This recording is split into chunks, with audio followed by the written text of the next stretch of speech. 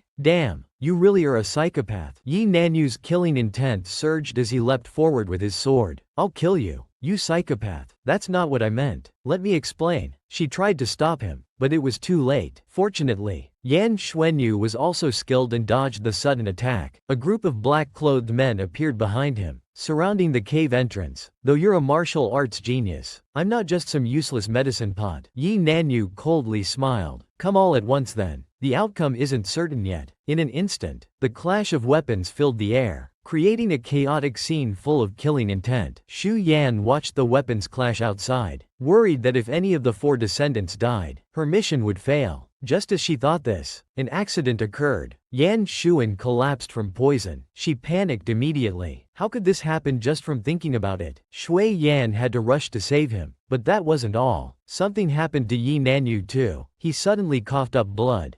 Yan raised her delicate eyebrows in concern. What was happening? Why were they all about to die? Who should she save? Yi Nanyu used his sharp sword to force back several attackers. "Xiao Yan, let's retreat to the cave." After dealing with the black-clothed men surrounding him, he stumbled but didn't pause. He grabbed Ku Yan and flew back into the cave. Then he took out several hidden weapons and shot them at the cave entrance. Upon closer inspection, Ku Yan saw they were spiders. Was he planning to guard the entrance with poisonous spiders? Just as she thought this, Yi Nanyu warned her. "Xiao Yan, don't go out. The spiders are extremely poisonous." He then sat down and quickly began to meditate. This young girl was racking her brains to save both people she needed to repay. What seemed like a simple task actually held hidden complexities. While meditating, Yi Nanyu explained that his qi was depleted and they would leave once he recovered. Shui Yan muttered quietly about one person unconscious outside the cave and another suffering from internal injuries inside. She silently sighed to herself. "Well, you're both people I need to repay my debt to." Shui Yan picked up his sword from the ground. Yi Nanyu was startled. "Xiao Yan, what are you doing, Brother Yi?" "I'm actually a descendant of divine doctors. I've tasted all herbs since birth, so my blood has miraculous healing and detoxifying effects," she explained matter-of-factly. Then she raised the sword and made a deep cut on her delicate wrist. She immediately pushed her wrist to his mouth. "Quick, Brother Yi, drink. It can calm the turbulent qi in your body." Ku Yan was very careful with herself, not wanting to waste a single drop of blood on the ground. Looking at the young, innocent girl before him, his heart warmed. "Brother Yi owes you a debt today. I'll definitely find a way to repay you in the future." He stopped hesitating and began drinking her blood. Though Yi Nanyu was gentle, it still made her whimper in pain. The mermaid's body was indeed precious, with blood full of spiritual energy and miraculous healing properties. Xu Yan noticed his condition improving rapidly and called out, "Uncle Ashu, bring Yan Xuanyu in. I have a way to save him. I can save him. There are poisonous spiders at the cave entrance. Be careful." Yi Nanyu nearly choked on blood. "What are you doing?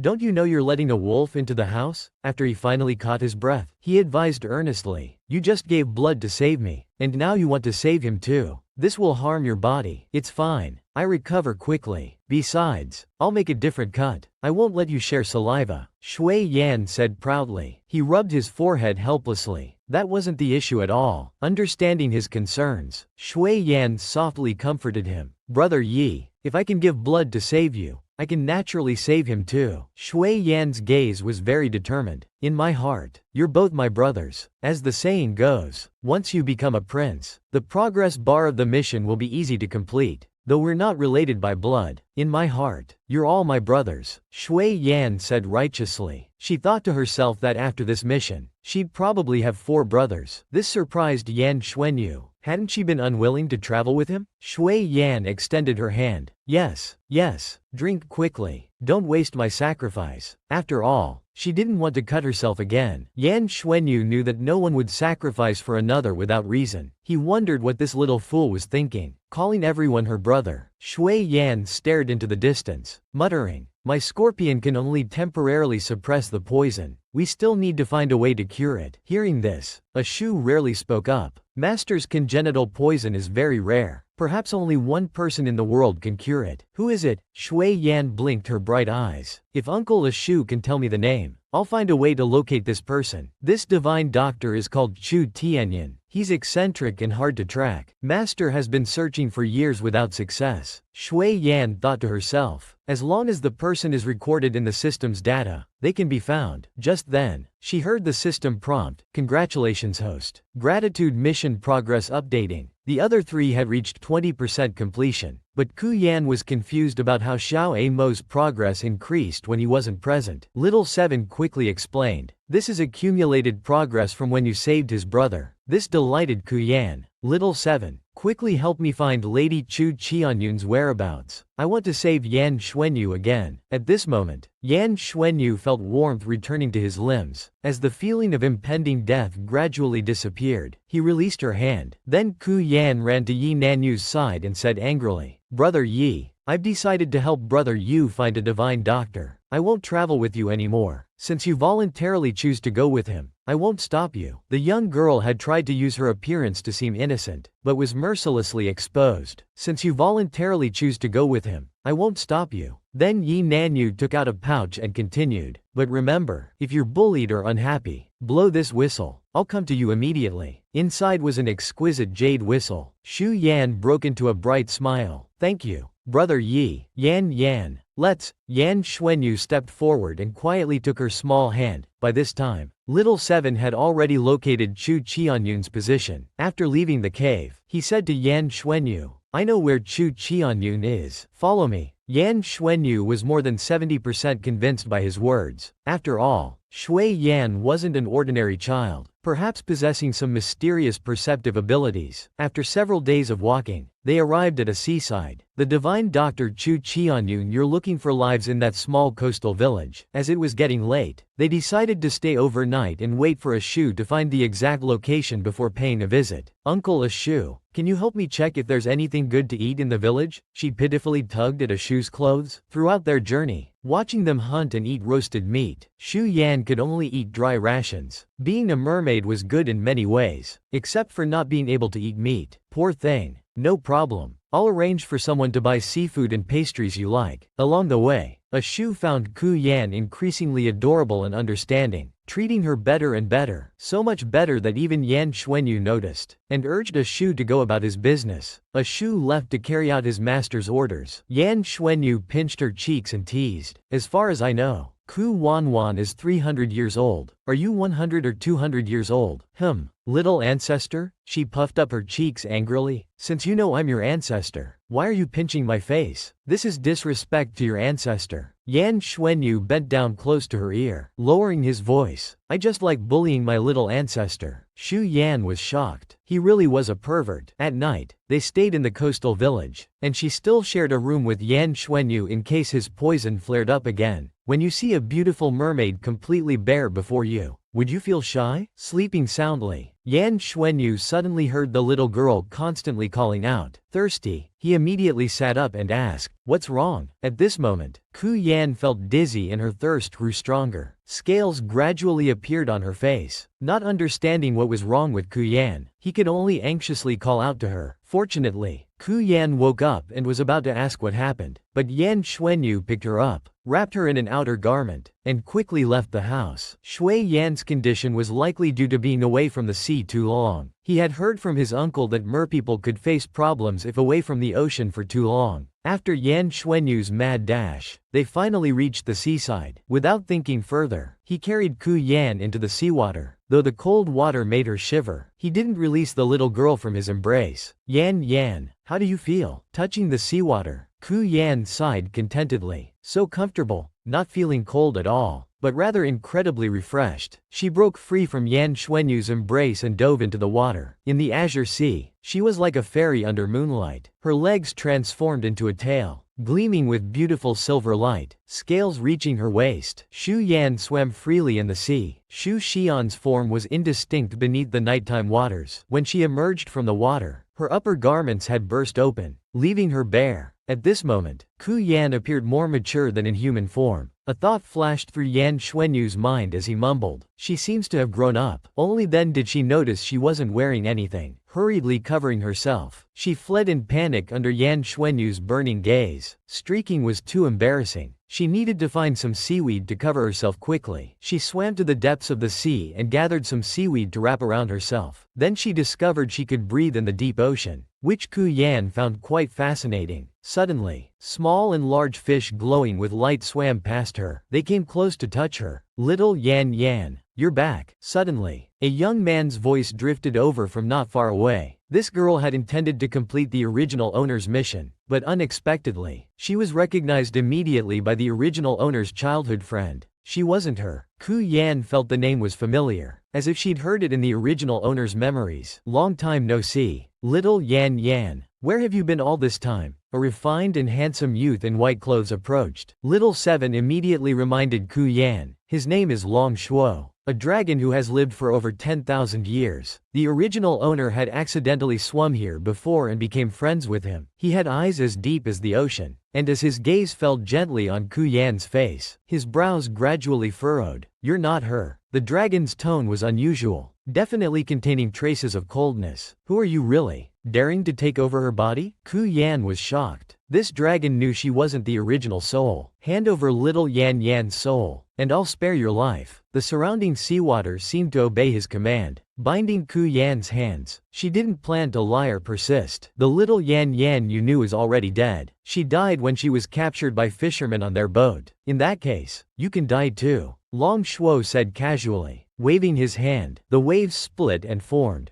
gripping Ku Yan's neck. You're being too hasty. Shu Yan summoned her spiritual power and dispersed the waves. I'm here to help fulfill the wishes of the little Yan you knew. She wanted to repay kindness and find her sister. Long Shuo paused his movements, temporarily stopping his killing move. Little Yan had indeed mentioned these two wishes before saying goodbye. If you want me dead, then wait until I help fulfill her wishes. Then you can do with me as you please. After completing the mission, Shui Yan can leave this world anyway, so you won't even need to bother killing me. Then I'll go with you to find her. I finally had a playmate I liked, and now she's gone. Shui Yan looked at him suspiciously. Are you afraid I'll run away and not keep my promise, if that's what you think? Long Shuo didn't mention he was just bored. In fact, no matter how far she fled, Long Shuo could find her. So what's your next plan for repaying kindness? I can help you complete it quickly. Consider it the last thing I do for little Yan, Long Shuo said methodically. If you had to choose one among many handsome men, which would you pick? Only children make choices. I want them all. Shui Yan muttered under her breath. Complete quickly. Die quickly. Huh? Suddenly she remembered Yan Xuanyu was still at the shore and prepared to swim back. But Long Shuo caught her tail. Do you know how to change clothes? She thought about appearing completely naked on shore. Even in a 5-year-old's form, running around bare-bottomed would be too embarrassing. How do I change clothes? I don't know how. Long Shuo had never seen such a silly spirit. Ku Yan immediately retorted, I'm not a spirit. I'm human. He looked at Ku Yan with interest. What's your name? How old are you? I'm also called Ku Yan. I'm younger than you anyway. Since you're a 10,000-year-old grandpa, perhaps the Dragon Palace had been too quiet for thousands of years. He found Ku Yan quite interesting. Since you made me laugh, I'll go find some clothes for you to wear. By now it was deep into the night. Yan Xuanyu waited pale-faced on the shore. Why hasn't she returned after so long? Brother Yu. Suddenly, a clear and melodious voice broke the peaceful scene. His expression brightened as he turned to look. Then he saw a handsome youth appear beside Ku Yan. This youth was extremely handsome, with a lazy expression and a unique, unperturbed demeanor. Yan Xuanyu cautiously asked who he was. Ku Yan glanced at Long Shuo. Knowing it wasn't convenient to reveal his true identity, she simply said, "This is brother Long Shuo, my former playmate." Yan Xuanyu's whole body emanated resentment, just leaving his sight for a moment. And now another, brother, appears. Moreover, the clothes Ku Yan was wearing weren't her original ones. Ku Yan explained these were new clothes given by Long Shuo. Yan Xuanyu ignored the one surnamed Long. He stepped forward and held her small hand. Then Long Shuo's lazy voice sounded from behind. "You'd better let go of her hand. Your words are quite amusing. What right do you have to control me?" As he spoke, he gripped Ku Yan's small hand even tighter. "Simply because I want to." Long Shuo waved his hand, and a gust of wind rushed toward Yan Xuanyu's face. She quickly pulled Yan Xuanyu away, shouting, "Don't fight." This man, after the mermaid fell asleep, was savoring the beautiful scene he had witnessed earlier. Was he developing feelings? Shui Yan suddenly turned her head and used telepathy to tell him, "If you hurt my benefactor, I'll beat you up." "Are you sure you have that ability?" Long Shuo replied similarly through secret telepathy. Watching their interaction, Yan Xuanyu decided to find an opportunity to shake off this annoying playmate who suddenly appeared. After they returned to their borrowed village house, Long Shuo lay on a large tree not far from the house. It seemed he was determined to stick around. Though displeased, Yan Xuanyu didn't act rashly. He changed into clean clothes and lay down, and Ku Yan slept on another bed very close to him. In Yan Xuanyu's mind flashed her earlier mermaid form. Under the moonlight, Ku Yan's flowing hair and delicate features were as beautiful as a dream. He couldn't help but sigh. "Why did you turn back into a 5-year-old? Yan Xuanyu touched his wildly beating heart. "You make me seem like a pervert this way." The next day, they arrived at an ordinary village house. A Shu said, "This is Dr. Chu's residence." A Shu went to knock on the door at Yan Xuanyu's command. He knocked and asked loudly, "Is this Elder Chu's residence? We have a patient and request to see you." A cold female voice drifted from the bamboo house. "Go away." It was exactly as recorded in the system data, cold as ice with a particularly bad temper. "Elder Chu, if you won't come out, then I'm coming in." Shui Yan pushed open the flimsy wooden door. Just as it opened, a gleaming projectile shot straight at her forehead. Before Shui Yan could dodge, Yan Xuanyu picked her up while Long Shuo deflected the projectile back. She first turned to look at Yan Xuanyu, smiling. "Thank you, brother Yu." Then she looked toward Long Shuo in the distance, waving her small hand. "Thank you too, brother Long Shuo." Long Shuo was stunned. "If it weren't for your current form," Ku Yan couldn't help teasing him pitifully, "I could have dodged it even without your help." She then jumped down from his arms, wanting to use reverse psychology to force Chu Qianyun out. "Elder Chu doesn't want to treat us because you recognize this unfilial son and dare not face him?" Though this girl appeared young, the handsome men around her were fighting over her jealously. Chu Qianyun was angered by this provocation and came out. "You little girl, you know quite a lot. What would I be afraid of?" Then looking at Yan Xuanyu, she said, "You don't look like her. You look more like your mother. If you want me to save you, bring her to see me." Hearing this, Yan Xuanyu remained calm. "You want to see my father? He won't come here for me, but I can take you to see him." Unexpectedly, Chu Qianyun said mockingly, "That place is heavily guarded. I'm not seeking death. If you can bring the person here, I'll treat any difficult illness you have." Bringing the person here would be quite difficult. Shui Yan furrowed her little brows. "Who does he want to see? I'll go kidnap them." Long Shuo said simply and brutally. Shui Yan shook her head. "He wants to see the current emperor." A gloomy shade crossed Yan Xuanyu's handsome features. "He has many children. How could he possibly risk himself for me?" Ku Yan gently consoled. "Your brother has more solutions than problems. I'll definitely make it happen." He patted Ku Yan's little head. "No rush. If it really doesn't work, I'll burn you to make medicine." She widened her bright round eyes and said angrily, "Say that again." Yan Xuanyu curved his lips in a smile, amused by her silly appearance. Unexpectedly, Long Shuo spoke up unhappily. Hey, don't touch her carelessly. Don't make me warn you a third time. What's it to you? Yan Xuanyu glanced at him sideways. He reached out and patted Ku Yan's head again, clearly provocative. You asked for it. He raised his hand, but before he could channel his energy, Ku Yan pattered over to stand in front of him, spreading her small arms to shield Yan Xuanyu. She said in a clear voice, "You cannot hurt him." Then she pulled Long Shuo away. Come with me. Aren't you here to help me? Why are you causing trouble? I don't like that guy. Long Shuo said honestly. This is little Yan Yan's body. So what? You couldn't. She looked at Long Shuo suspiciously. You couldn't be secretly in love with little Yan Yan, could you?